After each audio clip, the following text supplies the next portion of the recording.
Hello friends, ನವೋಪ್ರಮತಿ ಸಂಸ್ಥೆ ಅರ್ಪಿಸುವ ಜನವರಿ 27 ಮತ್ತು 28ರ ಕನ್ನಡದಲ್ಲಿ ದಿನಪತ್ರಿಕೆಗಳ ವಿಶ್ಲೇಷಣೆಗೆ ತಮಗೆಲ್ಲರಿಗೂ ಸ್ವಾಗತ. ಸಂಚಿಕೆಯ ಮೊದಲ article, supreme court eases norms for passive euthanasia. ಸಾಮಾನ್ಯ ಅಧ್ಯಯನ ಪತ್ರಿಕೆ 4ರ ಅಡಿಯಲ್ಲಿ ಎಥಿಕ್ಸ್ ಆ್ಯಂಡ್ ಹ್ಯೂಮನ್ ಇಂಟರ್ಫೇಸ್ ಅನ್ನುವಂಥ ಪಠ್ಯಕ್ರಮದ ಅಡಿಯಲ್ಲಿ ಓದ್ಕೊಳ್ಬೋದಾಗುತ್ತೆ. ಇತ್ತೀಚೆಗೆ ಭಾರತದ ಸರ್ವೋಚ್ಚ ನ್ಯಾಯಾಲಯವು ಪ್ಯಾಸಿವ್ ಯುಥನೇಷಿಯಾಗೆ ಸಂಬಂಧವಾಗಿ ಇದ್ದಂಥ ರೂಲ್ಸ್ಗಳಲ್ಲಿ ಕೆಲವು ಬದಲಾವಣೆಗಳನ್ನು ಮಾಡಿದೆ. ಇದರ ಮುಖ್ಯ ಉದ್ದೇಶ ಏನು ಅಂತ ಅಂದರೆ, ಈ ಒಂದು ಪ್ರೋಸೆಸ್ಸನ್ನು ಲೆಸ್ ಡಿಫಿಕಲ್ಟಾಗಿ, ಅಂದರೆ ಸ್ವಲ್ಪ ಇರೋದರಲ್ಲಿ ಈಸಿಯಾಗಿ ಮಾಡುವಂಥದ್ದು ಮತ್ತು ಲೆಸ್ ಟೈಮ್ ಕನ್ಸ್ಯೂಮಿಂಗ್ ಆಗಿ ಮಾಡುವಂಥದ್ದು ಇದರ ಉದ್ದೇಶ ಆಗಿದೆ. ಹಾಗಾದರೆ ಏನೆಲ್ಲ ಮುಖ್ಯವಾದಂಥ ಬದಲಾವಣೆಗಳಾಗಿದೆ ಅನ್ನುವಂಥದ್ದನ್ನು ನೋಡೋದೇ ಆದರೆ, ಲಿವಿಂಗ್ ವಿಲ್ನ ವಿಚಾರದಲ್ಲಿ ಈ ಹಿಂದೆ ಜುಡಿಷಿಯಲ್ ಮ್ಯಾಜಿಸ್ಟ್ರೇಟ್ ಅವರ ಅಟೆಸ್ಟ್ ಮಾಡಬೇಕಾಗ್ತಿತ್ತು ಅಥವಾ ಕೌಂಟರ್ ಸೈನನ್ನು ಮಾಡಬೇಕಾಗ್ತಿತ್ತು. ಆದರೆ ಈಗ ಅಟೆಸ್ಟೇಷನ್ ಅನ್ನುವಂಥದ್ದು ಯಾವುದೇ ಗೆಜೆಟೆಡ್ ಆಫೀಸರ್, ಗ್ರೂಪ್ ಬಿ ಅಥವಾ ಅದಕ್ಕೂ ಮೇಲ್ಪಟ್ಟ ಆಫೀಸರ್ನ ಕಡೆಯಿಂದ ಆದರೆ ಸಫಿಷಿಯೆಂಟ್ ಅಂತ ಹೇಳಿ, ಅಥವಾ ನೋಟ್ರಿಯ ಕಡೆಯಿಂದ ಆಗೋದ್ರೆ ಸಫಿಷಿಯೆಂಟ್ ಅಂತ ಹೇಳಿ ತಿಳಿಸ್ತಾ ಇದೆ. ಈ ಮೂಲಕ ಇದನ್ನು ಒಂದಷ್ಟು ಈಸಿ ಮಾಡ್ತಾ ಇದೆ, ಲೆಸ್ ಡಿಫಿಕಲ್ಟನ್ನಾಗಿ ಮಾಡ್ತಾ ಇದೆ. ಇನ್ನು access to the living will ಅನ್ನುವಂಥದ್ದು ಈಗ ಸದ್ಯದಲ್ಲಿರುವಂಥ ಸ್ಥಿತಿಗತಿಯಲ್ಲಿ ಲಿವಿಂಗ್ ವಿಲ್ ಅನ್ನುವಂಥದ್ದು ಡಿಸ್ಟ್ರಿಕ್ಟ್ ಕೋರ್ಟ್ ಏನು ಕನ್ಸರ್ನ್ ಇರುತ್ತೆ ಅದರ ಕಸ್ಟಡಿ ಅಡಿಯಲ್ಲಿ ಇತ್ತು. ಆದರೆ ಇನ್ನು ಮುಂದೆ ಇದು ನ್ಯಾಷನಲ್ ಹೆಲ್ತ್ ರೆಕಾರ್ಡಿನ ಭಾಗವಾಗಿ ಇರುತ್ತೆ. ಯಾವುದೇ ಭಾರತೀಯ ಹಾಸ್ಪಿಟಲ್ಸ್ ಕೂಡ ಇದನ್ನು ಆಕ್ಸೆಸ್ ಮಾಡ್ಬೋದಾಗಿರುತ್ತೆ. ಇನ್ನು primary board to examine the patient's condition ಅನ್ನುವಂಥದ್ದು ಇದುವರೆಗೂ ಇದ್ದಂಥದ್ದು ಪ್ರೈಮರಿ ಬೋರ್ಡ್ ಆಫ್ ಡಾಕ್ಟರ್ಸ್ ಅನ್ನುವಂಥದ್ದು ಅಟ್ಲೀಸ್ಟ್ 4 ಎಕ್ಸ್ಪರ್ಟ್ಸ್ ಫ್ರಮ್ ಜನರಲ್ ಮೆಡಿಸಿನ್ನಿಂದ cardiology, neurology, nephrology, psychiatry or oncology with overall standing of at least 20 ಇಯರ್ಸ್ನಷ್ಟಾದರೂ ಕೂಡ ಅವರು ಇರುವಂಥ 4 ಡಾಕ್ಟರ್ಸ್ಗಳ ಎಕ್ಸ್ಪರ್ಟೈಸ್ಗಳನ್ನು ಹೊಂದಿರುವಂಥ ಡಾಕ್ಟರ್ಸ್ಗಳ ಬೋರ್ಡ್ ಬೇಕಾಗ್ತಿತ್ತು. ಆದರೆ ಈಗ ಅದನ್ನು 3 ಡಾಕ್ಟರ್ಸ್ ಅಂತ ಮಾಡಿದ್ದಾರೆ, ಇನ್ಕ್ಲೂಡಿಂಗ್ ಟ್ರೀಟಿಂಗ್ ಫಿಸಿಷಿಯನ್, ಅವರನ್ನು ಟ್ರೀಟ್ ಮಾಡ್ತಿರ್ತಕ್ಕಂಥ ಒಬ್ಬ ಫಿಸಿಷಿಯನ್, ಹಾಗೆ 2 ಅದರ್ ಡಾಕ್ಟರ್ಸ್. ಅವರಿಗೆ 5 ವರ್ಷ ಎಕ್ಸ್ಪೀರಿಯನ್ಸ್ ಇದ್ದರೂ ಕೂಡ ವಿತ್ ಸ್ಪೆಷಾಲಿಟಿ ಇದ್ದರೆ ಸಾಕಾಗುತ್ತೆ. ಇದರಿಂದಾಗಿ ಪ್ರೈಮರಿ ಬೋರ್ಡ್ ಆಫ್ ಡಾಕ್ಟರ್ಸ್ ಅನ್ನುವಂಥದ್ದು ಕಂಪ್ರೈಸ್ ಆಗುತ್ತೆ. ಈ ಹಿಂದೆ 4 ಡಾಕ್ಟರ್ಸ್ಗಳು 20 years of standing, overall standing ಅನ್ನುವಂಥದ್ದು ಇರಬೇಕಾಗ್ತಿತ್ತು. ಆದರೆ ಈಗ ಅದನ್ನು 3 ಡಾಕ್ಟರ್ಸ್ಗಳಿಗೆ ಇಳಿಕೆ ಮಾಡಿರ್ತಕ್ಕಂಥದ್ದು ಈಸ್ ಮಾಡ್ತಾ ಇದ್ದಾರೆ. ಮತ್ತು ಅದನ್ನು ಕೂಡ ಟೈಮ್ ಟೇಕನ್ ಟು ಡಿಸೈಡ್ ಅನ್ನುವಂಥದ್ದು ಈ ಹಿಂದೆ 2018ರ ಜಡ್ಜ್ಮೆಂಟ್ನ ಪ್ರಕಾರ ಸ್ಪೆಸಿಫೈ ಮಾಡಿರಲಿಲ್ಲ. ಔಟರ್ ಲಿಮಿಟ್ ಆನ್ ವಿಡ್ರಾವೆಲ್ ಆಫ್ ಟ್ರೀಟ್ಮೆಂಟ್ಗೆ ಎಷ್ಟು ಟೈಮ್ ಅನ್ನುವಂಥದ್ರ ಬಗ್ಗೆ ಸ್ಪೆಸಿಫಿಕೇಶನ್ ಇರಲಿಲ್ಲ. ಆದರೆ ಪ್ರೈಮರಿ ಅಥವಾ ಸೆಕೆಂಡರಿ ಬೋರ್ಡ್ ಅನ್ನುವಂಥದ್ದು ಇನ್ನು ಮುಂದೆ 48 ಗಂಟೆಗಳ ಒಳಗೆ ವಿತ್ಡ್ರಾವಲ್ ಆಫ್ ಫರ್ದರ್ ಟ್ರೀಟ್ಮೆಂಟ್ನ ವಿಚಾರದಲ್ಲಿ ನಿರ್ಧಾರವನ್ನು ತಗೊಳ್ಬೇಕಾಗತ್ತೆ. ಇನ್ನು ಸೆಕೆಂಡರಿ ಬೋರ್ಡ್ನ ವಿಚಾರದಲ್ಲಿ ಈ ಹಿಂದೆ ಡಿಸ್ಟ್ರಿಕ್ಟ್ ಕಲೆಕ್ಟರ್ ಅವರು ಸೆಕೆಂಡರಿ ಬೋರ್ಡ್ ಆಫ್ ಮೆಡಿಕಲ್ ಎಕ್ಸ್ಪರ್ಟ್ಸನ್ನು ಕಂಡಕ್ಟ್ ಮಾಡಬೇಕಾಗಿತ್ತು. ಸೆಕೆಂಡರಿ ಬೋರ್ಡನ್ನು ಯಾರು ಕಾನ್ಸ್ಟಿಟ್ಯೂಟ್ ಮಾಡ್ತಾರೆ ಅಂದರೆ ಡಿಸ್ಟ್ರಿಕ್ಟ್ ಕಲೆಕ್ಟರ್ ಅವರು ಕಾನ್ಸ್ಟಿಟ್ಯೂಟ್ ಮಾಡ್ತಾಯಿದ್ರು. ಈಗ ಹಾಸ್ಪಿಟಲ್ ಇಮಿಡಿಯೇಟ್ಲಿ ಕಾನ್ಸ್ಟಿಟ್ಯೂಟ್ ಮಾಡಬೇಕಾಗುತ್ತೆ ಸೆಕೆಂಡರಿ ಬೋರ್ಡ್ ಆಫ್ ಮೆಡಿಕಲ್ ಎಕ್ಸ್ಪರ್ಟ್ಸ್ಗಳನ್ನು. ಈ ರೀತಿ ಕೆಲವೊಂದು ತಿದ್ದುಪಡಿಗಳನ್ನು ಮಾಡಲಾಗಿದೆ. ಈ ಎಲ್ಲ ತಿದ್ದುಪಡಿಗಳ ಮುಖ್ಯ ಉದ್ದೇಶ ಅಂತ ಅಂದರೆ, ಟೈಮ್ ಏನು ಕನ್ಸ್ಯೂಮ್ ಆಗ್ತಿತ್ತು ಪ್ಯಾಸಿವ್ ಯುಥನೇಷಿಯಾಗೆ ಅಂತ ಹೇಳಿ ಅದನ್ನು ಲೆಸ್ ಟೈಮ್ ಕನ್ಸ್ಯೂಮಿಂಗ್ ಆಗಿ ಮಾಡುವಂಥದ್ದು ಮತ್ತು ಲೆಸ್ ಡಿಫಿಕಲ್ಟ್ ಆಗಿ ಮಾಡುವಂಥದ್ದು. ಹಾಗಾದರೆ ಪ್ಯಾಸಿವ್ ಯುಥನೇಷಿಯಾ ಅಂದರೆ ಏನು ಅನ್ನುವಂಥದ್ದನ್ನು ಮೊದಲಿಗೆ ನಾವು ತಿಳ್ಕೊಳ್ತಾ ಹೋಗೋಣ. ಇದು ಒಂದು ಆ್ಯಕ್ಟ್ ಆಗಿರುತ್ತೆ. ಇಲ್ಲಿ ವಿತ್ ಹೋಲ್ಡಿಂಗ್ ಅಥವಾ ವಿಡ್ರಾಯಿಂಗ್ ಮೆಡಿಕಲ್ ಟ್ರೀಟ್ಮೆಂಟ್, ಏನು ಟ್ರೀಟ್ಮೆಂಟನ್ನು ಪೇಷಂಟ್ಗೆ ನೀಡ್ತಿರ್ತಾರೆ ಅದನ್ನು ವಾಪಸ್ ಪಡ್ಕೊಳ್ಳುವಂಥದ್ದು ಅಥವಾ ನಿಲ್ಲಿಸುವಂಥ ಕಾರ್ಯವನ್ನು ಮಾಡುವಂಥದ್ದು, ಅಂದರೆ ಟ್ರೀಟ್ಮೆಂಟ್ ನೀಡದೇ ಇರುವಂಥದ್ದು. Such as withholding or withdrawing life support, ಮುಖ್ಯವಾಗಿ ಅವರ ಜೀವಕ್ಕೆ ಸಪೋರ್ಟನ್ನು ಏನು ಆಕ್ಸಿಜನ್ ಮಾಸ್ಕ್ನ ಮುಖಾಂತರವಾಗಿ ಆಗಿರ್ಬೋದು ಈ ರೀತಿ ನೀಡ್ತಾ ಇರ್ತಾರೆ ಅದನ್ನು ಸ್ಟಾಪ್ ಮಾಡುವಂಥದ್ದು. ಇದರ ಅರ್ಥ ಏನು ಅಥವಾ ಇದರ ಉದ್ದೇಶ ಏನಾಗಿರುತ್ತೆ ಅಂದರೆ, ಆ ಪೇಷಂಟ್ ಅಥವಾ ಆ ವ್ಯಕ್ತಿಗೆ ಸಾವಿಗೆ ಈಡಾಗೋದಕ್ಕೆ ಅಂಥೇಳಿ ಅನುವು ಮಾಡಿಕೊಡ್ಲಿಕ್ಕೆ, ಆ ವ್ಯಕ್ತಿ ಸಾಯೋದಕ್ಕೆ ದಾರಿ ಮಾಡಿಕೊಡ್ಲಿಕ್ಕೆ ಅಂಥೇಳಿ ಆ ವ್ಯಕ್ತಿಗೆ ನೀಡ್ತಿರ್ತಕ್ಕಂಥ ಸಪೋರ್ಟ್ ಏನಿರುತ್ತೆ, ಟ್ರೀಟ್ಮೆಂಟ್ ಏನಿರುತ್ತೆ ಅದನ್ನು ಸ್ಟಾಪ್ ಮಾಡುವಂಥದ್ದು. ಇದನ್ನೇ ಪ್ಯಾಸಿವ್ ಯುಥನೇಷಿಯಾ ಅಂಥೇಳಿ ಕರಿತೇವೆ. ಇದು ಆ್ಯಕ್ಟಿವ್ ಯುಥನೇಷಿಯಾಗೆ ಆಪೋಸಿಟ್ ಆಗಿ ಇರುವಂಥದ್ದು. ಆ್ಯಕ್ಟಿವ್ ಯುಥನೇಷಿಯಾದಲ್ಲಿ ಯಾವುದೇ ಒಂದು ವ್ಯಕ್ತಿಯ ಪರ್ಸನಿನ ಲೈಫನ್ನು ಎಂಡ್ ಮಾಡಲಿಕ್ಕೆ ಅಂತ ಹೇಳಿ ಸಬ್ಸ್ಟೆನ್ಸಸ್ ಅಥವಾ ಎಕ್ಸ್ಟರ್ನಲ್ ಫೋರ್ಸನ್ನು ಬಳಕೆ ಮಾಡಲಾಗುತ್ತೆ. ಅಂದರೆ ಯಾವ ವ್ಯಕ್ತಿ ಈ ಒಂದು ಯುಥನೇಷಿಯಾವನ್ನು ಹೊಂದಿ ಜೀವಿಸ್ತಿರ್ತಾರೋ ಅವರ ಜೀವವನ್ನು ಕಳೀಲಿಕ್ಕೆ, ಹೋಗಿಸ್ಲಿಕ್ಕೆ ಅಂತ ಹೇಳಿ ಬೇರೆ ರೀತಿಯ ಸಬ್ಸ್ಟೆನ್ಸನ್ನು ಬಳಕೆ ಮಾಡಿ ಅವರ ಜೀವವನ್ನು ಹೋಗಿಸುವಂಥದ್ದು, ಅದನ್ನು ಆ್ಯಕ್ಟಿವ್ ಯುಥನೇಷಿಯಾ ಅಂತೇವೆ. ಆದರೆ ಅದೇ ವ್ಯಕ್ತಿಗೆ ನೀಡ್ತಾ ಇರ್ತಕ್ಕಂಥ ಲೈಫ್ ಸಪೋರ್ಟನ್ನು ವಿಡ್ರಾ ಮಾಡಿಕೊಂಡು, ಅಂದರೆ ನೀಡೋದನ್ನು ಸ್ಟಾಪ್ ಮಾಡಿಕೊಂಡು ಮಾಡುವಂಥದ್ದನ್ನು ಪ್ಯಾಸಿವ್ ಯುಥನೇಷಿಯಾ ಅಂತ ಹೇಳಿ ಕರೆಯುವಂಥದ್ದು. ಲೀಥಲ್ ಇಂಜೆಕ್ಷನನ್ನು ನೀಡುವಂಥದ್ದು, ಅಡ್ಮಿನಿಸ್ಟರ್ ಮಾಡುವಂಥದ್ದು ಆ್ಯಕ್ಟಿವ್ ಯುಥನೇಷಿಯಾ ಆಗುತ್ತೆ. ಕೊಡ್ತಾ ಇರ್ತಕ್ಕಂಥ ಲೈಫ್ ಸಪೋರ್ಟನ್ನು ಸ್ಟಾಪ್ ಮಾಡುವಂಥದ್ದು ಪ್ಯಾಸಿವ್ ಯುಥನೇಷಿಯಾ ಆಗುತ್ತೆ. ಇನ್ನು ಭಾರತದಲ್ಲಿ ಯುಥನೇಷಿಯಾ ಕುರಿತಂತೆ ಇರ್ತಕ್ಕಂಥ ಇತ್ತೀಚಿನ ಜಡ್ಜ್ಮೆಂಟ್ಸ್ ಅಂತ ಅಂದರೆ, 2018ರಲ್ಲಿ ಒಂದು ಲ್ಯಾಂಡ್ಮಾರ್ಕ್ ಜಡ್ಜ್ಮೆಂಟನ್ನು ಭಾರತದ ಸರ್ವೋಚ್ಚ ನ್ಯಾಯಾಲಯ ತಂದಿದೆ. ಯುಥನೇಷಿಯಾ, ಪ್ಯಾಸಿವ್ ಯುಥನೇಷಿಯಾವನ್ನು 2018ರಲ್ಲಿ ಲೀಗಲೈಸ್ ಮಾಡಿದೆ ಭಾರತದ ಸರ್ವೋಚ್ಚ ನ್ಯಾಯಾಲಯ. ಇದು ಒಂದು ಲಿವಿಂಗ್ ವಿಲ್ಲಿನ ಮ್ಯಾಟರ್ ಅಂತ ಹೇಳಿ ತಿಳಿಸಿತ್ತು.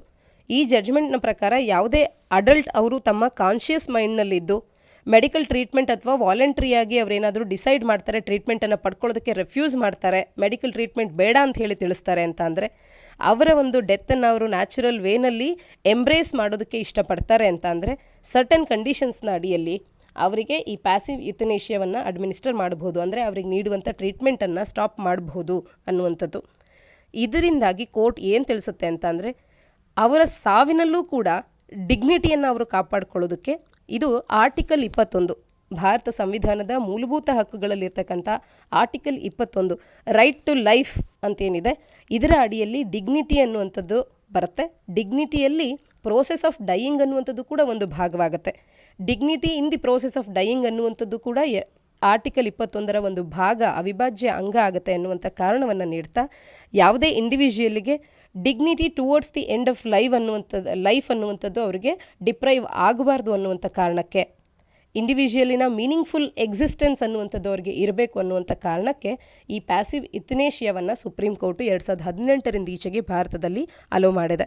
ಬೇರೆ ಬೇರೆ ಕಂಟ್ರೀಸ್ಗಳಲ್ಲಿ ಯುಥನೇಷಿಯಾದ ಸ್ಥಿತಿಗತಿಗಳ ಬಗ್ಗೆ ಚರ್ಚೆ ಮಾಡೋದೇ ಆದರೆ ನೆದರ್ಲ್ಯಾಂಡ್, ಲಕ್ಸೆಂಬರ್ಗ್ ಹಾಗೆ ಬೆಲ್ಜಿಯಂನಲ್ಲಿ ಎರಡೂ ರೀತಿಯ both passive and active forms of ಯುಥನೇಷಿಯಾವನ್ನು ಅಲೋ ಮಾಡ್ತಾರೆ. ಭಾರತದ ವಿಚಾರಕ್ಕೆ ಬಂದರೆ ಕೇವಲ ಪ್ಯಾಸಿವ್ ಯುಥನೇಷಿಯಾವನ್ನು ಅಲೋ ಮಾಡ್ತೇವೆ, ಲೀಗಲಿ ಇಟ್ ಈಸ್ ಪಾಸಿಬಲ್ ಅನ್ನುವಂಥದ್ದು ಗೊತ್ತಿರಲಿ. ಆರ್ಟಿಕಲ್ನ ಹಿನ್ನೆಲೆಯಲ್ಲಿ ಒಂದು ಪ್ರಿಲಿಮ್ಸ್ ಪ್ರಶ್ನೆ 2018ರಲ್ಲಿ ರೈಟ್ ಟು ಪ್ರೈವಸಿಗೆ ಕುರಿತಂತೆ ಕೇಳಲಾಗಿದೆ. ಈ ಪ್ರಶ್ನೆಗೆ ಸರಿಯಾದ ಉತ್ತರವನ್ನು ತಪ್ಪದೆ ನೀವು ಕಮೆಂಟ್ ಸೆಕ್ಷನಲ್ಲಿ ಕಮೆಂಟ್ ಮಾಡಿ ತಿಳಿಸಿ. ಮುಂದಿನ ಆರ್ಟಿಕಲ್ ಕಾರಲ್ಸ್ ಇನ್ ಥೈಲ್ಯಾಂಡ್ ಗೆಟಿಂಗ್ ಡೆಸ್ಟ್ರಾಯ್ಡ್. ಸಾಮಾನ್ಯ ಅಧ್ಯಯನ ಪತ್ರಿಕೆ 3ರ ಅಡಿಯಲ್ಲಿ conservation, environmental pollution and degradation ಅನ್ನುವಂಥ ಪಠ್ಯಕ್ರಮದ ಅಡಿಯಲ್ಲಿ ಓದ್ಕೊಳ್ಬೋದಾಗುತ್ತೆ. ಯೆಲ್ಲೋ ಬ್ಯಾಂಡ್ ಡಿಸೀಸ್ನಿಂದಾಗಿ ಥೈಲ್ಯಾಂಡಿನ ಸೀ ಫ್ಲೋರ್ನಲ್ಲಿ ಸಾಕಷ್ಟು ವಾಸ್ಟ್ ಸ್ಟ್ರೆಚಸ್ನಲ್ಲಿ ಇರ್ತಕ್ಕಂಥ ಕೋರಲ್ಸ್ಗಳು ಈಗ ಸಾವಿಗೆ ಈಡಾಗ್ತಾ ಇದೆ. ಕಾರಣ ಯೆಲ್ಲೋ ಬ್ಯಾಂಡ್ ಡಿಸೀಸ್ ಅಂತ ಹೇಳಿ ಇತ್ತೀಚಿನ ಒಂದು ರಿಪೋರ್ಟ್ ನಮಗೆ ತಿಳಿಸ್ತಾ ಇದೆ. ವಿಜ್ಞಾನಿಗಳು ಇಲ್ಲಿ ಬಿಲೀವ್ ಮಾಡ್ತಾ ಇದ್ದಾರೆ ಓವರ್ ಫಿಶಿಂಗ್, ಅಂದರೆ ಫಿಶಿಂಗನ್ನು ಹೆಚ್ಚಿನದಾಗಿ ಮಾಡ್ತಾ ಇರ್ತಕ್ಕಂಥದ್ದು, ಹಾಗೆ ಜಲಮಾಲಿನ್ಯ ಮತ್ತು ನೀರಿನ ತಾಪಮಾನ ಹೆಚ್ಚಳ ಆಗ್ತಾ ಇರ್ತಕ್ಕಂಥದ್ದು, ಇದೆಲ್ಲದರಿಂದಾಗಿ ಈ ಕೋರಲ್ ರೀಫ್ಸ್ಗಳು ವಲ್ನರಬಲ್ ಆಗಿವೆ ಯೆಲ್ಲೋ ಬ್ಯಾಂಡ್ ಡಿಸೀಸ್ಗೆ ಅನ್ನುವಂಥದ್ದು. ಹಾಗಾದರೆ ಯೆಲ್ಲೋ ಬ್ಯಾಂಡ್ ಡಿಸೀಸ್ ಅಂದರೆ ಏನು ಅಂತ ಹೇಳಿ ತಿಳ್ಕೊಳ್ಳೋದಾದರೆ, ಯೆಲ್ಲೋ ಬ್ಯಾಂಡ್ ಡಿಸೀಸ್ ಅನ್ನುವಂಥದ್ದು ತನ್ನ ಕಲರ್ಗಾಗಿ ಈ ರೀತಿಯ ಒಂದು ಹೆಸರನ್ನು ಪಡ್ಕೊಂಡಿದೆ. ಕಾರಲ್ಸ್ಗಳು ಬಿಫೋರ್ ಡೆಸ್ಟ್ರಾಯ್ ಆಗೋದಕ್ಕೆ ಮುಂಚೆ ಯೆಲ್ಲೋ ಕಲರ್ ಆಗಿ ಟರ್ನ್ ಆಗ್ತವೆ ಈ ಒಂದು ಕಾಯಿಲೆ ಬಂದಂಥ ಸಂದರ್ಭದಲ್ಲಿ. ಹಾಗಾಗಿ ಇದನ್ನು ಯೆಲ್ಲೋ ಬ್ಯಾಂಡ್ ಡಿಸೀಸ್ ಅಂತ ಹೇಳಿ ಕರೆಯುವಂಥದ್ದು. ಇದು ಒಂದಷ್ಟು ದಶಕಗಳ ಹಿಂದೆ ಮೊದಲ ಬಾರಿಗೆ ಸ್ಪಾಟ್ ಆಗಿದ್ದಂಥದ್ದು. ಇದು ವೈಡ್ ಸ್ಪ್ರೆಡ್ ಡ್ಯಾಮೇಜನ್ನು ಕಾರಲ್ ರೀಫ್ಸ್ಗಳಿಗೆ ಕೆರಿಬಿಯನ್ನಲ್ಲಿ ಮಾಡಲಾಗಿದೆ ಆಲ್ರೆಡಿ. ಇದಕ್ಕೆ ಯಾವುದೇ ರೀತಿಯಾದಂಥ ಕ್ಯೂರ್ ಅನ್ನುವಂಥದ್ದು ಇಲ್ಲದೆ ಇರತಕ್ಕಂಥದ್ದು. ಯೆಲ್ಲೋ ಬ್ಯಾಂಡ್ ಡಿಸೀಸ್ ಅನ್ನುವಂಥದ್ದು ಎನ್ವಿರಾನ್ಮೆಂಟಲ್ ಸ್ಟ್ರೆಸ್ಸರ್ಸ್ ಇವುಗಳ ಒಂದು ಕಾಂಬಿನೇಷನ್ನಿಂದ ಉಂಟಾಗ್ತಾ ಇದೆ. ಉದಾಹರಣೆಗೆ ವಾಟರ್ ಟೆಂಪ್ರೇಚರ್ ಇನ್ಕ್ರೀಸ್ ಆಗೋದಾಗಿರ್ಬೋದು, ಪಲ್ಯೂಷನ್ ಆಗಿರ್ಬೋದು ಮತ್ತು ಸೆಡಿಮೆಂಟೇಷನ್ ಆಗಿರ್ಬೋದು. ಒಟ್ಟಾರೆ ಇನ್ಕ್ರೀಸ್ಡ್ ಕಾಂಪಿಟೇಷನ್ ಅನ್ನುವಂಥದ್ದು ಅಲ್ಲಿರ್ತಕ್ಕಂಥ ಅದರ್ ಆರ್ಗ್ಯಾನಿಸಮ್ಸ್ಗಳಿಂದ ಸ್ಪೇಸಿಗಾಗಿ ಕಾಂಪಿಟೇಷನ್ ಹೆಚ್ಚಾಗುವಂಥದ್ದು, ಇವೆಲ್ಲದರಿಂದಾಗಿ ಇದು ಉಂಟಾಗುತ್ತೆ.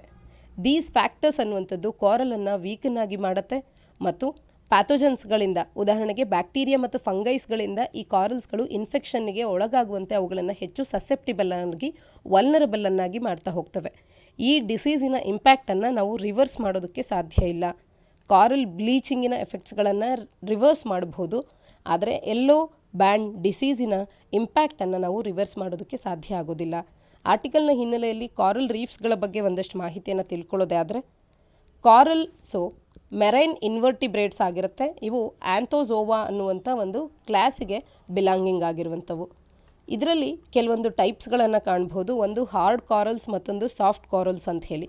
ಇವುಗಳ ಇಂಪಾರ್ಟೆನ್ಸ್ ಏನು ಅಂತ ಅಂದರೆ, ಸಾಕಷ್ಟು ಎಕಲಾಜಿಕಲ್ ಪ್ರಾಮುಖ್ಯತೆಯನ್ನು ಇವು ಪಡ್ಕೊಂಡಿದ್ದಾವೆ. Wide variety of plant and animal ಸ್ಪೀಸೀಸ್ಗಳಿಗೆ ಇವು ಜಾಗವನ್ನು ಅಥವಾ ಸ್ಥಳವನ್ನು ಹ್ಯಾಬಿಟೇಟನ್ನಾಗಿ ಮಾಡಿಕೊಡುತ್ತೆ ಮತ್ತು ಎಕೋಸಿಸ್ಟಮ್ಸ್ನಲ್ಲಿ ಈ ಜಗತ್ತು ಕಾಣುವಂಥ ಎಕೋಸಿಸ್ಟಮ್ಸ್ಗಳಲ್ಲಿ ಕಾರಲ್ಸ್ ಅನ್ನುವಂಥದ್ದು ಮೋಸ್ಟ್ ಡೈವರ್ಸ್ ಮತ್ತು ಪ್ರೊಡಕ್ಟಿವ್ ಎಕೋಸಿಸ್ಟಮ್ಸ್ ಅಂತ ಹೇಳಿ ಗುರುತಿಸ್ಕೊಳ್ಳುತ್ತೆ. ಎಕನಾಮಿಕ್ ಇಂಪಾರ್ಟೆನ್ಸನ್ನು ಕೂಡ ಫಿಶಿಂಗ್, ಟೂರಿಸಮ್, ರಿಕ್ರಿಯೇಷನ್ ಪರ್ಪಸ್ಸಿಗೆ ವೆರೈಟಿ ಆಫ್ ಇಂಡಸ್ಟ್ರೀಸ್ಗಳಿಗೆ ಕಾರಲ್ ರೀಫ್ಸ್ಗಳು ಸಪೋರ್ಟ್ ಮಾಡುವಂಥದ್ದು ಮತ್ತು ಮೆಡಿಸಿನ್ಗಾಗಿ ಬಯೋಟೆಕ್ನಾಲಜಿಗಳಿಗೆ ರಿಸೋರ್ಸಸನ್ನು ಒದಗಿಸುತ್ತೆ. ಕ್ಲೈಮೇಟ್ ರೆಗ್ಯುಲೇಷನ್ನ ವಿಚಾರದಲ್ಲಿ ಕೂಡ ಕಾರಲ್ ರೀಫ್ಸ್ಗಳು ನ್ಯಾಚುರಲ್ ಬಫರ್ಸ್ಗಳಾಗಿ ಕಾರ್ಯ ಮಾಡುತ್ತೆ. ಯಾವುದೇ ಕ್ಲೈಮೇಟ್ ಚೇಂಜ್ನಿಂದಾಗಿ ಆಗಬಹುದಾದಂಥ ನೆಗೆಟಿವ್ ಇಂಪ್ಯಾಕ್ಟನ್ನು ಇದು ಮೊದಲ ಹಂತವಾಗಿ ಅಬ್ಸರ್ವ್ ಮಾಡ್ಕೊಳ್ಳೋ ಮುಖಾಂತರವಾಗಿ ಕೋಸ್ಟ್ ಲೈನ್ಸ್ಗಳನ್ನು ಪ್ರೊಟೆಕ್ಟ್ ಮಾಡುವಂಥದ್ದು, ಇಂಪ್ಯಾಕ್ಟ್ ಆಫ್ ಸ್ಟಾಮನ್ನು ರೆಡ್ಯೂಸ್ ಮಾಡುವಂಥದ್ದು, ಸೀ ಲೆವೆಲ್ ರೈಸನ್ನು ವಿಚಾರದಲ್ಲಾಗಿರ್ಬೋದು ಕ್ಲೈಮೇಟ್ ರೆಗ್ಯುಲೇಷನ್ಗೆ ಹೆಲ್ಪ್ಫುಲ್ ಆಗುತ್ತೆ ಮತ್ತು ಬಯೋಡೈವರ್ಸಿಟಿ ಹೆಚ್ಚಾಗಲಿಕ್ಕೆ ಇದು ಒಂದು ರೀತಿಯ ಮನೆಯಾಗಿ ಕೂಡ ಕಾರ್ಯ ಮಾಡುತ್ತೆ. ಆದರೆ ಇದಕ್ಕೆ ತನ್ನದೇ ಆದಂಥ ಹಲವಾರು ಥ್ರೆಟ್ಸ್ಗಳು ಇವತ್ತು ಕಾಡ್ತಾ ಇದೆ. ಕ್ಲೈಮೇಟ್ ಚೇಂಜ್ನಿಂದಾಗಿ ಓಷನ್ ಅಸಿಡಿಫಿಕೇಷನ್ ಆಗಿರ್ಬೋದು, ಕೋರಲ್ ಬ್ಲೀಚಿಂಗ್ ಅನ್ನುವಂಥದ್ದು ಉಂಟಾಗ್ತಾ ಇದೆ. ಕೋರಲ್ ಬ್ಲೀಚಿಂಗ್ ಅಂತ ಅಂದರೆ ಯಾವಾಗ ಕೋರಲ್ ಪಾಲಿಪ್ಸ್ಗಳು ಆಲ್ಗೆಯನ್ನು ಎಕ್ಸ್ಪೆಲ್ ಮಾಡುತ್ತೆ, ಅದರಲ್ಲಿ ಇರ್ತಕ್ಕಂಥ ಟಿಶ್ಯೂಸ್ಗಳಲ್ಲಿ ಇರ್ತಕ್ಕಂಥ ಆಲ್ಗೇಸ್ಗಳನ್ನು ಎಕ್ಸ್ಪೆಲ್ ಮಾಡುತ್ತೆ, ಕಾರಲ್ಸ್ಗಳು ಕಂಪ್ಲೀಟ್ ಆಗಿ ವೈಟ್ ಆಗಿ ಟರ್ನ್ ಆಗುತ್ತೆ. ಇದನ್ನು ಕಾರಲ್ ಬ್ಲೀಚಿಂಗ್ ಅಂತೇವೆ. But it can be reversed. ಆದರೆ ಈ ಯೆಲ್ಲೋ ಬ್ಯಾಂಡ್ ಡಿಸೀಸಿನ ಇಂಪ್ಯಾಕ್ಟ್ಸ್ ಅನ್ನುವಂಥದ್ದು ರಿವರ್ಸ್ ಆಗೋದಿಲ್ಲ. ಪಲ್ಯೂಷನ್ ಒಂದು ರೀತಿಯ ಥ್ರೆಟ್ ಆಗ್ತಾ ಇದೆ. ಸೀವೇಜ್ ಬಂದು ಪಲ್ಯೂಟ್ ಆಗುವಂಥದ್ದಾಗಿರ್ಬೋದು, ಅಗ್ರಿಕಲ್ಚರಲ್ ರನ್ ಆಫ್, ಇಂಡಸ್ಟ್ರಿಯಲ್ ಡಿಸ್ಚಾರ್ಜ್ನಿಂದ ವಾಟರ್ ಪಲ್ಯೂಟ್ ಆಗೋದ್ರಿಂದ ಕೂಡ ಕೋರಲ್ ರೀಫ್ಸ್ಗಳು ಥ್ರೆಟ್ಟಿಗೆ ಒಳಗಾಗ್ತಾ ಇದೆ. ಓವರ್ ಫಿಶಿಂಗ್ ಆಗಿರ್ಬೋದು, ಕೋಸ್ಟಲ್ ಡೆವಲಪ್ಮೆಂಟ್ ಆಗಿರ್ಬೋದು ಮತ್ತು ಇನ್ವೇಸಿವ್ ಸ್ಪೀಸೀಸ್ ಆಗಿರ್ಬೋದು, ಇವೆಲ್ಲ ಕಾರಣ ಆಗ್ತಿದೆ ಕೋರಲ್ ರೀಫ್ಸ್ಗಳು ಹಾಳಾಗಲಿಕ್ಕೆ. ಹಾಗಾದರೆ ಕೋರಲ್ ರೀಫ್ಸ್ಗಳನ್ನು ಪ್ರೊಟೆಕ್ಟ್ ಮಾಡಲಿಕ್ಕೆ ತೊಗೊಂಡಿರ್ತಕ್ಕಂಥ ಇನಿಷಿಯೇಟಿವ್ಸ್ಗಳ ಬಗ್ಗೆ ಗಮನ ಹರಿಸೋದಾದರೆ ಟೆಕ್ನಾಲಜಿಕಲ್ ಇಂಟರ್ವೆನ್ಷನನ್ನು ಮಾಡಲಾಗಿದೆ. ಸೈರೋಮೆಶ್ ಅಂತ ಹೇಳಿ, ಸೈರೋಮೆಶ್ ಅನ್ನುವಂಥ ಒಂದು ಇಂಟರ್ವೆನ್ಷನ್. ಇಲ್ಲಿ ಕಾರಲ್ ಲಾರ್ವೆಯನ್ನು -196 ಡಿಗ್ರಿ ಸೆಲ್ಸಿಯಸ್ನಲ್ಲಿ ಸ್ಟೋರ್ ಮಾಡುವಂಥದ್ದು, ಅವುಗಳನ್ನು ನಂತರದಲ್ಲಿ they will be introduce to the wild. ಇದು ಸೈರೋಮೆಶ್. ಮತ್ತು ಬಯೋರಾಕ್ ಅಂತ ಹೇಳಿ ಆರ್ಟಿಫಿಷಿಯಲ್ ರೀಫ್ಸ್ಗಳನ್ನು ಕ್ರಿಯೇಟ್ ಮಾಡಿ ಅಲ್ಲಿ ಕಾರಲ್ಸ್ಗಳು ರ್ಯಾಪಿಡ್ ಆಗಿ ಗ್ರೋ ಆಗಲಿಕ್ಕೆ ಅಂತ ಹೇಳಿ ಅನುವು ಮಾಡಿಕೊಡುವಂಥದ್ದು, ಒಂದು ವಾತಾವರಣವನ್ನು ಸೃಷ್ಟಿ ಮಾಡುವಂಥದ್ದು. ಇನ್ನು ಇಂಡಿಯನ್ ಲೆವೆಲ್ಗೆ ಬಂದಂಥ ಸಂದರ್ಭದಲ್ಲಿ ನ್ಯಾಷನಲ್ ಕೋಸ್ಟಲ್ ಮಿಷನ್ ಪ್ರೋಗ್ರಾಮ್ನ ಅಡಿಯಲ್ಲಿ ಕಾರಲ್ಸ್ಗಳನ್ನು ಪ್ರೊಟೆಕ್ಟ್ ಮಾಡುವಂಥ ಗುರಿಯನ್ನು ಹೊಂದಿದ್ದೇವೆ. ಗ್ಲೋಬಲಿ ಕೂಡ ಇಂಟರ್ನ್ಯಾಷನಲ್ ಕಾರಲ್ ರೀಫ್ ಇನಿಷಿಯೇಟಿವ್ ಅನ್ನುವಂಥದ್ದು, the global coral reef research and development accelerator platform ಅನ್ನುವಂಥ ಇನಿಷಿಯೇಟಿವ್ಸ್ಗಳನ್ನು ತರಲಾಗಿದೆ ಇವುಗಳನ್ನು ಸೇವ್ ಮಾಡಲಿಕ್ಕೆ. ಮುಂದಿನ ಆರ್ಟಿಕಲ್ ಇಂಡಿಯಾ ಈಜಿಪ್ಟ್ ರಿಲೇಷನ್ಸ್, ಸಾಮಾನ್ಯ ಅಧ್ಯಯನ ಪತ್ರಿಕೆ 2ರ ಅಡಿಯಲ್ಲಿ international treaties and agreements, government policies and interventions ಅನ್ನುವಂಥ ಪಠ್ಯಕ್ರಮದ ಅಡಿಯಲ್ಲಿ ಓದ್ಕೊಳ್ಬೋದಾಗುತ್ತೆ. ಇತ್ತೀಚೆಗೆ 74ನೇ ಗಣರಾಜ್ಯೋತ್ಸವ ದಿನದಂದು ಪ್ರೆಸಿಡೆಂಟ್ ಆಫ್ ಈಜಿಪ್ಟನ್ನು ಭಾರತದ ಪೆರೇಡ್ನಲ್ಲಿ ಚೀಫ್ ಗೆಸ್ಟನ್ನಾಗಿ ಆಹ್ವಾನಿಸಲಾಗಿತ್ತು. ಇದೇ ಮೊದಲ ಬಾರಿಗೆ ಈಜಿಪ್ಟಿಯನ್ ಪ್ರೆಸಿಡೆಂಟ್ ಅವರು ಈ ರೀತಿಯ ಒಂದು ಹಾನರಿಗೆ ಅಕಾರ್ಡ್ ಆಗಿದ್ದಾರೆ. ಆ ಮಿಲಿಟರಿ ಕಂಟಿಂಜೆಂಟ್ ಫ್ರಮ್ ಈಜಿಪ್ಟ್ ಅನ್ನುವಂಥದ್ದು ಕೂಡ ಈ ಪೆರೇಡ್ನಲ್ಲಿ ಪಾರ್ಟಿಸಿಪೇಟ್ ಮಾಡಿತ್ತು. ಇಲ್ಲಿ ಆ್ಯನ್ ಇನ್ವಿಟೇಷನ್ ಅನ್ನುವಂಥದ್ದು ಚೀಫ್ ಗೆಸ್ಟ್ ಅವರಿಗೆ ಏನು ಕಳಿಸಲಾಗತ್ತೆ, ಇದು ಒಂದು ಇಂಪಾರ್ಟೆಂಟ್ ಹಾನರ್ ಆಗುತ್ತೆ. That's a very high symbolism ಆಗುತ್ತೆ ಭಾರತ ಅವರಿಗೆ ನೀಡ್ತಾ ಇರ್ತಕ್ಕಂಥದ್ದು. ನ್ಯೂ ಡೆಲ್ಲಿಯ ಈ ಒಂದು ಚಾಯ್ಸ್ ಆಫ್ ಚೀಫ್ ಗೆಸ್ಟ್ ಅನ್ನುವಂಥದ್ದು ಎವ್ರಿ ಇಯರ್ ನಂಬರ್ ಆಫ್ ರೀಸನ್ಸ್ಗಳಿಗೆ ಡಿಟೆಕ್ಟ್ ಆಗುತ್ತೆ.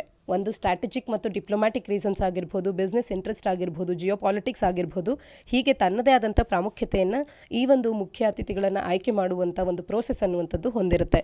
ಆರ್ಟಿಕಲ್ನ ಹಿನ್ನೆಲೆಯಲ್ಲಿ ಭಾರತ ಮತ್ತು ಈಜಿಪ್ಟ್ನ ನಡುವಿನ ರಿಲೇಷನ್ಶಿಪ್ನ ಸ್ಟೇಟಸನ್ನು ತಿಳ್ಕೊಳ್ಳೋದೇ ಆದರೆ historically at least from the time of emperor Ashoka, ಈ ಟೈಮ್ನಿಂದ ಆದರೂ ಕೂಡ ಹಿಸ್ಟಾರಿಕಲ್ ಟೈಸ್ಗಳನ್ನು ನಾವು ಎರಡು ರಾಷ್ಟ್ರಗಳ ನಡುವೆ ಕಾಣಬಹುದಾಗುತ್ತೆ. ಈಜಿಪ್ಟ್ ಅನ್ನುವಂಥದ್ದು one of the world's oldest civilisations ಆಗಿದೆ. ಭಾರತವು ಕೂಡ one of the world's oldest ಸಿವಿಲೈಸೇಷನ್ಸನ್ನು ಹೊಂದಿತ್ತು. ಎರಡೂ ಸಿವಿಲೈಸೇಷನ್ಸ್ಗಳ ನಡುವೆ ಹಿಸ್ಟಾರಿಕಲ್ ಟೈಸ್ಗಳನ್ನು ಕಾಣಬಹುದು.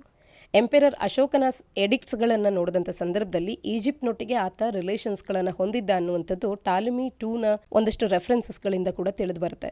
ಮಾಡರ್ನ್ ಟೈಮ್ಸ್ನಲ್ಲಿ ಮಹಾತ್ಮ ಗಾಂಧಿ ಮತ್ತು ಈಜಿಪ್ಷಿಯನ್ ರೆವಲ್ಯೂಷನರಿ ಸಾದ್ ಜಾಗ್ಲೋಲ್ ಇವರಿಬ್ಬರು ಕೂಡ ಒಂದು ಕಾಮನ್ ಗೋಲ್ ಆಫ್ ಇಂಡಿಪೆಂಡೆನ್ಸನ್ನು ಬ್ರಿಟಿಷ್ ಕಲೋನಿಯಲ್ ರೂಲಿಂದ ಪಡ್ಕೊಳ್ಳೋದಕ್ಕೆ ಅಂತ ಹೇಳಿ ಹೊಂದಿದ್ರು ಕೂಡ.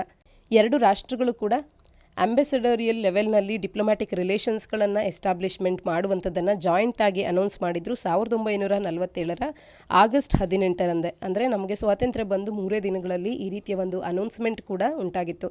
ಭಾರತ ಮತ್ತು ಈಜಿಪ್ಟ್ ಎರಡು ರಾಷ್ಟ್ರಗಳು 1955ರಲ್ಲಿ ಫ್ರೆಂಡ್ಶಿಪ್ ಟ್ರೀಟಿಗೆ ಸಹಿ ಹಾಕಿವೆ. 61ರಲ್ಲಿ ಇಂಡಿಯಾ ಮತ್ತು ಈಜಿಪ್ಟ್ ಅನ್ನುವಂಥದ್ದು ವಿತ್ ಯುಗೋಸ್ಲೋವಿಯಾ, ಇಂಡೋನೇಷಿಯಾ, ಘಾನಾ ಈ ಎಲ್ಲವೂ ಸೇರಿ ನಾನ್ ಅಲೈನ್ಮೆಂಟ್ ಮೂವ್ಮೆಂಟನ್ನು ಎಸ್ಟಾಬ್ಲಿಷ್ ಮಾಡ್ತವೆ ಕೂಡ. 2016ರಲ್ಲಿ the joint statement between India and Egypt ಅನ್ನುವಂಥದ್ದು ಐಡೆಂಟಿಫೈ ಮಾಡುತ್ತೆ political security cooperation, economic engagement, ಹಾಗೆ scientific collaboration, cultural and people to people ties ಇವೆಲ್ಲವೂ ಕೂಡ ಎರಡು ರಾಷ್ಟ್ರಗಳ ನಡುವಿನ ಹೊಸದಾದಂಥ ಒಂದು ಪಾರ್ಟ್ನರ್ಶಿಪ್ಪಿಗೆ ಈ ನ್ಯೂ ಎರಾದಲ್ಲಿ ಬೇಸಿಸ್ ಆಗಬೇಕು ಅಂತ ಹೇಳಿ ಐಡೆಂಟಿಫೈ ಮಾಡ್ತಾ ಒಂದು ಜಾಯಿಂಟ್ ಸ್ಟೇಟ್ಮೆಂಟನ್ನು ಕೂಡ ನೀಡಿವೆ. ರೀಸೆಂಟ್ ಸಿನಾರಿಯೋವನ್ನು ನೋಡಿದ್ರೆ during this years meeting both India and Egypt ಎರಡೂ ಕೂಡ ಬೈಲ್ಯಾಟ್ರಲ್ ರಿಲೇಷನ್ಶಿಪ್ಪನ್ನು ಸ್ಟ್ರಾಟಜಿಕ್ ಪಾರ್ಟ್ನರ್ಶಿಪ್ ಅನ್ನುವಂಥ ಲೆವೆಲ್ಗೆ ಎಲಿವೇಟ್ ಮಾಡೋದಕ್ಕೆ ಒಪ್ಪಿಗೆಯನ್ನು ನೀಡಿರ್ತಕ್ಕಂಥದ್ದು. ಒಂದು ಮೆಮೊರಂಡಮ್ ಆಫ್ ಅಂಡರ್ಸ್ಟ್ಯಾಂಡಿಂಗನ್ನು ಕೂಡ 3 ವರ್ಷಗಳ ಅವಧಿಗೆ ಅಂತ ಹೇಳಿ ಸಹಿ ಹಾಕಲಾಗಿದೆ. ಕಂಟೆಂಟ್ ಎಕ್ಸ್ಚೇಂಜನ್ನು ಫೆಸಿಲಿಟೇಟ್ ಮಾಡುತ್ತೆ, ಕೆಪಾಸಿಟಿ ಬಿಲ್ಡಿಂಗನ್ನು ಸಪೋರ್ಟ್ ಮಾಡುತ್ತೆ ಮತ್ತು Prasar Bharati national media authority of Egypt ಇವೆರಡರ ನಡುವೆ ಕೋ ಪ್ರೊಡಕ್ಷನ್ಸ್ಗಳಿಗೆ ಹೆಲ್ಪ್ಫುಲ್ ಆಗುತ್ತೆ. ಪ್ಯಾಕ್ಟ್ನ ಅಡಿಯಲ್ಲಿ ಎರಡು ಬ್ರಾಡ್ಕಾಸ್ಟರ್ಸ್ಗಳು ಕೂಡ ತಮ್ಮ programmes of different genres like sports, news, culture, entertainment, bilateral ಬೇಸಿಸನ್ನು ಎಕ್ಸ್ಚೇಂಜ್ ಕೂಡ ಮಾಡ್ಕೊಳ್ಬೋದಾಗಿದೆ. 2022ರಲ್ಲಿ ಡಿಫೆನ್ಸ್ನ ವಿಚಾರಕ್ಕೆ ಬಂದರೆ ಎರಡು ರಾಷ್ಟ್ರಗಳು ಒಂದು ಪ್ಯಾಕ್ಟನ್ನು ಸಹಿ ಹಾಕಿವೆ.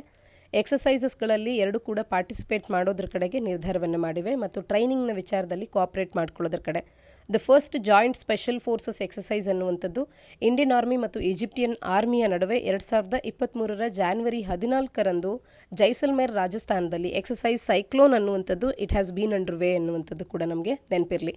ಕಲ್ಚರಲ್ ರಿಲೇಷನ್ಸ್ಗೆ ಬಂದಾಗ Maulana Azad centre for Indian culture ಅನ್ನುವಂಥದ್ದು ಈಜಿಪ್ಟಿನ ಕೈರೋದಲ್ಲಿ 1992ರಲ್ಲಿ ಎಸ್ಟಾಬ್ಲಿಷ್ ಆಗಿರ್ತಕ್ಕಂಥದ್ದು. ಎರಡು ರಾಷ್ಟ್ರಗಳ ನಡುವಿನ ಕಲ್ಚರಲ್ ಟೈಸ್ಗಳನ್ನು ಇದು ಪ್ರಮೋಟ್ ಮಾಡುತ್ತೆ, ಇನ್ನಷ್ಟು ಹೆಚ್ಚುಗೊಳಿಸುತ್ತೆ. ಡಿಫಿಕಲ್ಟ್ ಟೈಮ್ ಈಜಿಪ್ಟಿಗೆ ಇದ್ದಂಥ ಸಂದರ್ಭದಲ್ಲಿ ಡಿಸ್ಪೈಟ್ ಸಾಕಷ್ಟು ರೆಸ್ಟ್ರಿಕ್ಷನ್ಸ್ ಇದ್ದರೂ ಕೂಡ ಭಾರತ 61.5 ಮೆಟ್ರಿಕ್ ಟನ್ಸ್ಗಳಷ್ಟು ವೀಟನ್ನು ಎಕ್ಸ್ಪೋರ್ಟ್ ಮಾಡಿದೆ ಈಜಿಪ್ಟಿಗೆ. ಈ ರೀತಿ ಒಂದೊಳ್ಳೆಯ ಸಂಬಂಧಗಳನ್ನು ಈಜಿಪ್ಟ್ನೊಟ್ಟಿಗೆ ಭಾರತ ಹೊಂದಿರತಕ್ಕಂಥದ್ದು. ಹಾಗಾಗಿ ಪ್ರಿಲಿಮ್ಸ್ಗೆ ನೇರವಾಗಿ ಪ್ರಶ್ನೆಗಳನ್ನು ಕೇಳಬಹುದು. ಈ ಬಾರಿ ಗಣರಾಜ್ಯೋತ್ಸವದ ಚೀಫ್ ಗೆಸ್ಟ್ ಯಾರಾಗಿದ್ರು ಅನ್ನುವಂಥದ್ದು ಅಟ್ಲೀಸ್ಟ್ KPSCಯ ಪರೀಕ್ಷೆಗಳಲ್ಲಿ ಕೇಳಿದಾಗ ಕೂಡ ಈಜಿಪ್ಟಿನ ಪ್ರೆಸಿಡೆಂಟ್ ಅವರು ಆಗಿದ್ರು ಅನ್ನುವಂಥದ್ದು ನಮಗೆ ಗೊತ್ತಿರಬೇಕಾಗತ್ತೆ. ಮುಂದಿನ article India's first solar mission. ಸಾಮಾನ್ಯ ಅಧ್ಯಯನ ಪತ್ರಿಕೆ 3ರ ಅಡಿಯಲ್ಲಿ ಸ್ಪೇಸ್ ಟೆಕ್ನಾಲಜಿ ಅಡಿಯಲ್ಲಿ ಓದ್ಕೊಳ್ಬೋದಾಗುತ್ತೆ. ಇಂಡಿಯಾದ ಮೊದಲ ಸೋಲಾರ್ ಮಿಷನ್ನಿನ ಹೆಸರು ಆದಿತ್ಯ L1 ಅಂತ ಹೇಳಿ ಏನು ಮಿಷನನ್ನು ಮಾಡ್ತಾ ಇದ್ದಾರೆ. ಈ ಮಿಷನ್ನಿನ ಭಾಗವಾಗಿ ವಿಸಿಬಲ್ ಲೈನ್ ಎಮಿಷನ್ ಕರೋನಾಗ್ರಾಫ್ ಅನ್ನುವಂಥದ್ದು ಇದರಲ್ಲಿ ಪ್ರೈಮರಿ ಪೇಲೋಡ್ ಆಗಿ ಅವಶ್ಯಕವಿದೆ. ಈ ಪ್ರೈಮರಿ ಪೇಲೋಡನ್ನು ಈಗ ಇಂಡಿಯನ್ ಇನ್ಸ್ಟಿಟ್ಯೂಟ್ ಆಫ್ ಆಸ್ಟ್ರೋಫಿಸಿಕ್ಸ್ನವರು ಪ್ರಿಪೇರ್ ಮಾಡಿ ಇದನ್ನು ಇಂಡಿಯನ್ ಸ್ಪೇಸ್ ರಿಸರ್ಚ್ ಆರ್ಗನೈಸೇಷನ್ ಅವರಿಗೆ ಹ್ಯಾಂಡ್ ಓವರ್ ಮಾಡಿರ್ತಕ್ಕಂಥದ್ದು ಈ ಆರ್ಟಿಕಲ್ನಲ್ಲಿ ನಮಗೆ ತಿಳ್ಕೊಳ್ಬೇಕಾಗಿರ್ತಕ್ಕಂಥ ಮುಖ್ಯ ಅಂಶ. ಇಸ್ರೋ ಆದಿತ್ಯ L1 ಮಿಷನನ್ನು ಲಾಂಚ್ ಮಾಡೋದಕ್ಕೆ ಪ್ಲ್ಯಾನ್ ಮಾಡ್ತಾ ಇದೆ. ಇದು ಮೊದಲ ಸ್ಪೇಸ್ ಮಿಷನ್ ಆಗುತ್ತೆ ಸನ್ಗೆ. ಯಾವಾಗ ಇದನ್ನು ಲಾಂಚ್ ಮಾಡಬಹುದು ಅಂದರೆ by June or July of 2023. ಯಾತಕ್ಕೆ ಅಂತ ಅಂದರೆ ಸೋಲಾರ್ ಕರೋನಾವನ್ನು ಅಥವಾ ಸನ್ನನ್ನು ಅಬ್ಸರ್ವ್ ಮಾಡಲಿಕ್ಕೆ ಅನ್ನುವಂಥದ್ದು ತಿಳಿದಿರಬೇಕಾಗತ್ತೆ. ಹಾಗಾದರೆ ಆದಿತ್ಯ L1 ಮಿಷನ್ ಬಗ್ಗೆ ಮಾಹಿತಿಯನ್ನು ತಿಳ್ಕೊಳ್ಳೋದೇ ಆದರೆ ಇದರ ಲಾಂಚ್ ವೆಹಿಕಲ್ ಬಂದು PSLVಯನ್ನು ಬಳಕೆ ಮಾಡಲಾಗ್ತಾ ಇದೆ. ಇಲ್ಲಿ 7 ಪೇಲೋಡ್ಸ್ ಅಥವಾ ಇನ್ಸ್ಟ್ರೂಮೆಂಟ್ಸ್ ಆನ್ ಬೋರ್ಡ್ ಆಗಿರುತ್ತೆ. 7 ಪೇಲೋಡ್ಸ್ಗಳಲ್ಲಿ ಒಂದು ಈ VLEC, ಮತ್ತೊಂದು solar ultraviolet imaging telescope, solar low energy X ray spectrometer, Aditya solar wind particle experiment, high energy L1 orbiting X ray spectrometer, plasma analyser package for Aditya, advanced triaxial high resolution digital magnetometers. ಹೀಗೆ ಈ 7 ಪೇಲೋಡ್ಸ್ಗಳನ್ನು ಈ ಒಂದು Aditya L1 ಅನ್ನುವಂಥದ್ದು ಹೊಂದಿರುತ್ತೆ. ಇದರ ಉದ್ದೇಶ ಅಂದರೆ ಸನ್ನಿನ ಕರೋನಾವನ್ನು, ಸನ್ನಿನ photosphere, chromosphere, solar emissions, solar winds and flares ಮತ್ತು ಕರೋನಲ್ ಮಾಸ್ ಎಜೆಕ್ಷನ್ಸ್ ಇವೆಲ್ಲವನ್ನು ಇದು ಅಧ್ಯಯನ ಮಾಡುತ್ತೆ. ಹಾಗೆಯೇ round the clock imaging of the ಸನ್ನನ್ನು ಇದು ಕಳಿಸ್ಕೊಡುತ್ತೆ ಕೂಡ. ಹಾಗಾದರೆ L1 ಏನು ಹೇಳುತ್ತೆ ಅಂದರೆ L1 ಅನ್ನುವಂಥದ್ದು ಲ್ಯಾಗ್ರಾಂಜಿಯನ್ ಅಥವಾ ಲ್ಯಾಗ್ರಾಂಜ್ ಪಾಯಿಂಟ್ 1 ಅನ್ನುವಂಥದ್ದನ್ನು ರೆಫರ್ ಮಾಡುತ್ತೆ. It is one of the 5 points in the orbital plane of the earth sun system. Lagrangian ಪಾಯಿಂಟ್ಸ್ಗಳು ಸ್ಪೇಸ್ನಲ್ಲಿ ಈ ರೀತಿ ಪೊಸಿಷನ್ ಆಗಿವೆ. ಎಲ್ಲಿ gravitational forces of 2 body systems, ಉದಾಹರಣೆಗೆ ಸನ್ ಮತ್ತು ಅರ್ತ್ ಅನ್ನುವಂಥದ್ದನ್ನು ಇಲ್ಲಿ ತಗೊಳ್ಳೋದಾದರೆ enhanced regions of attraction and ರಿಪಲ್ಷನನ್ನು ಪ್ರೊಡ್ಯೂಸ್ ಮಾಡುತ್ತೋ ಅಂಥ ಜಾಗಗಳನ್ನು ಲ್ಯಾಗ್ರಾಂಜಿಯನ್ ಪಾಯಿಂಟ್ಸ್ ಅಂತ ಹೇಳಿ ಕರಿತೇವೆ. L1 ಅನ್ನುವಂಥದ್ದು ಲ್ಯಾಗ್ರಾಂಜಿಯನ್ ಪಾಯಿಂಟ್ 1 ಆಗಿದೆ. ಹಾಗಾಗಿ ಇದನ್ನು ಆದಿತ್ಯ L1 ಅನ್ನುವಂಥ ಯೋಜನೆಯನ್ನಾಗಿ ಹೆಸರಿಡ್ತಾ ಇರ್ತಕ್ಕಂಥದ್ದು. ಇಲ್ಲಿ VLEC ಪೇಲೋಡನ್ನು ಆದಿತ್ಯ L1 ಮಿಷನ್ಗಾಗಿ ಈಗ ಈ ಇಂಡಿಯನ್ ಇನ್ಸ್ಟಿಟ್ಯೂಟ್ ಆಫ್ ಆಸ್ಟ್ರೋಫಿಸಿಕ್ಸ್ನವರು ಹ್ಯಾಂಡ್ ಓವರ್ ಮಾಡಿದ್ದಾರೆ ಇಸ್ರೋ ಕಡೆಗೆ. ಹಾಗಾಗಿ ಆರ್ಟಿಕಲನ್ನು ಚರ್ಚೆ ಮಾಡ್ತಾ ಇರ್ತಕ್ಕಂಥದ್ದು. ಹೆಚ್ಚಿನ ಮಾಹಿತಿಯನ್ನು ಮುಂದಿನ ದಿನಗಳಲ್ಲಿ ನಾವು ಚರ್ಚೆ ಮಾಡೋಣ ಆದಿತ್ಯ L1ನ ಬಗ್ಗೆ. ಮುಂದಿನ ಆರ್ಟಿಕಲ್ ಮ್ಯಾನುಫ್ಯಾಕ್ಚರ್ಡ್ ಸ್ಯಾಂಡ್ ಅಂತ ಹೇಳಿ ಸಾಮಾನ್ಯ ಅಧ್ಯಯನ ಪತ್ರಿಕೆ 1ರ ಅಡಿಯಲ್ಲಿ ಫಿಸಿಕಲ್ ಜಿಯೋಗ್ರಫಿಯ ಅಡಿಯಲ್ಲಿ ಓದ್ಕೊಳ್ಬೋದಾಗುತ್ತೆ. ಕೋಲ್ ಇಂಡಿಯಾ ಲಿಮಿಟೆಡ್ ಅನ್ನುವಂಥದ್ದು ಈಗ ಹೆಡ್ಲೈನ್ಸ್ಗಳನ್ನು ಮಾಡ್ತಾ ಇದೆ. ತನ್ನ ಒಂದು ಇನೋವೇಟಿವ್ ಸೊಲ್ಯೂಷನನ್ನು ಈಗ ಇದು ಕಂಡು ಹಿಡ್ಕೊಂಡಿದೆ ಸ್ಯಾಂಡ್ ಶಾರ್ಟೇಜ್ ಪ್ರಾಬ್ಲಮ್ಗೆ.